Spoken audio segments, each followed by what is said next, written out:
মাছগুলা সাজায় নিলাম, সবগুলা মাছের উপরে একবারে ফাইন দিয়ে দিমু। সবগুলা মাছ একসাথে বড় হয়ে যাবো গা, কষ্টও কমিব, হুতো হয়ে দেখে খুশি হইব।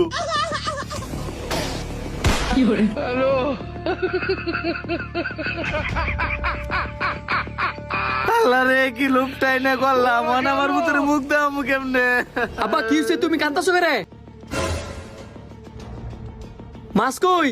পুত্রে আর কইস না, সব বনাশ হয়ে গেছে গা। আমি লুপ কইরা সবগুলা মাছ এনে সাজাইছিলাম, ভাবছিলাম এক লগে পানি ঢেলে দিমু, সবগুলা মাছ এক লগে বড় হয়ে যাবো গা। পানি ঢালার লগে লগে সবটি মাছ গায়েব হয়ে গেছে গা। এতে কলসি রাতে তো বেড়ে ভেঙে গেছে গা। আব্বা তোমার কইছিন কাটাই বালপানা মেটা করবার লাগিয়া। আমার মাছ, আমার হাড়ি সব শেষ। আমার হাড়ি কি হইল গো? ভিডিওটা ভালো লাগলে বেশি বেশি করে শেয়ার করে দিয়েন আর পেজটা ফলো করে দিয়েন।